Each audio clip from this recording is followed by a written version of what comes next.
तो हम लोग सेकंड क्वेश्चन स्टार्ट करते हैं, ठीक है। ये एक्सरसाइज 3.2 का आपका सेकंड क्वेश्चन है।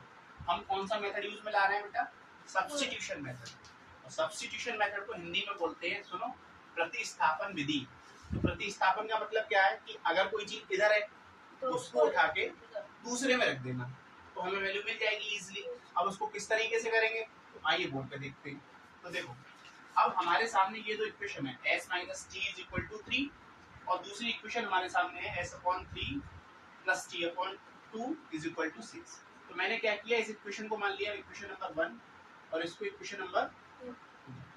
मैं इक्वेशन नंबर 1 लेता हूँ बेटा आंसर। तो s minus T is equal to 3, इससे s की वैल्यू इजीली निकल सकती है। तो देखो ये t इधर आ जाएगा, तो ये हो गया 3 plus T.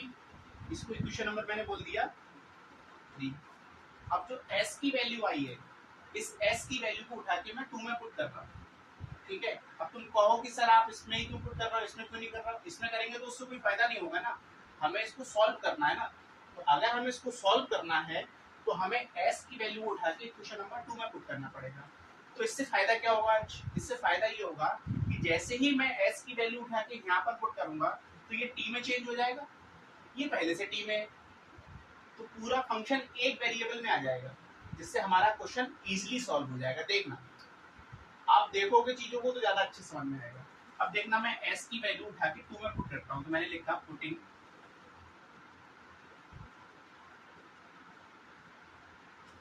Value of s in equation number 2, ठीक है। पुट करते हैं। देखो, s की जगह मैंने पुट कर दिया 3 प्लस टी, अपॉन में लिखा था t plus T upon 2 is equal to 6। अब देखो ये पूरा फंक्शन t में बन गया। तो अब इसको सॉल्व करना बड़ा आसान है, इससे t की वैल्यू आसानी से निकल सकती है। कैसे? क्योंकि यहाँ पे लिखा है 3, यहाँ पे लिखा है 2, तो हमने एलसीएम लिया। कितना एलसीएम आएगा बेटा? 6। 3 का टेबल पढ़ो, 6 कब आता है? 2 बार में। तो 2 की मल्टीप्लाई पूरे से हो जाएगी, तो 2 की मल्टीप्लाई हो गई बेटा 3 प्लस टी से, फिर प्लस का साइन है तो प्लस का साइन लगा दिया। अब 2 का टेबल पढ़ो, 6 कब आता है? 3 बार में, तो 3 की मल्टीप्लाई हो जाएगी, यानी हो गया 3 टी, और इधर चल रहा है हमारा 6, अपॉन में 1 कर लिया मैंने, इसकी ऊपर ओपन किया मैंने, तो ये हो जाएगा 2 3 जा 6 प्लस 2 की टी से की, तो ये हो गया 2t। इधर लिखा हुआ है 3t, नीचे लिखा हुआ है 6, और इधर लिखा हुआ है 6 अपॉन 1 प्लस किया, तो देखो ये 6 लिखा है, तो ये 6 प्लस 2t और 3t मिलके कितने t हो गए बेटा? 5t, है ना। अपॉन में कितना लिखा है बेटा? 6, और इधर कितना लिखा है? 6 अपॉन 1। अब हम क्रॉस मल्टीप्लाई कर देते हैं, तो यहाँ पे मैंने लिखा ऑन क्रॉस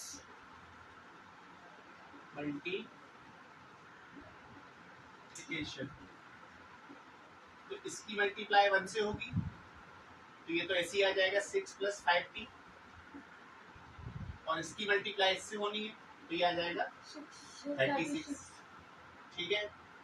इस नंबर है तो नंबर को इस तरफ फेंकेंगे हम, तो इधर लिखा हुआ है 5t, ये 36 है, ये 6 उठ के इधर गया, तो ये माइनस में हो गया, क्योंकि इधर प्लस में था, इधर जाके माइनस में हो गया। तो 5t, 36 में से 6 को माइनस करो, कितना आएगा? 30।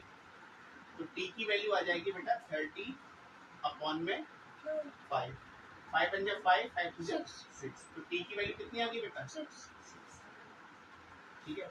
अब t की वैल्यू उठा के किसी में भी पुट कर दो, जैसे t की वैल्यू उठा के मैं 2 में पुट कर दे रहा हूँ, तो मेरी s की वैल्यू आ जाएगी।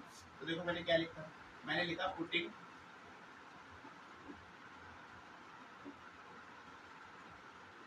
Value of t in equation number 2, 2 में पुट कर दिया मैंने। तो इक्वेशन नंबर 2 क्या थी हमारी? s minus T is equal to 3। अब हमारी t की वैल्यू कितनी आई है? 6, इसको उठा के वहां पुट करते हैं, तो s माइनस टी की जगह कितना पुट कर दूं बेटा? 6, इधर लिखा हुआ है 3, ये 6 उठ के इधर चला जाएगा। s की वैल्यू आ गई आपकी 3 प्लस 6, तो s की वैल्यू कितनी आ गई बेटा 9। s की वैल्यू आ गई 9 और t की वैल्यू हमारी आ गई 6। ये इसका हमारा क्या हो गया बेटा आंसर। आई होप आप सभी लोगों को समझ में आया होगा, है ना। अगर समझ में नहीं आया होगा तो जो पॉइंट आपको समझ में नहीं आया है आप कमेंट में इसको बता दीजिए कि कौन सा पॉइंट आपको समझ में नहीं आया है। Thank you.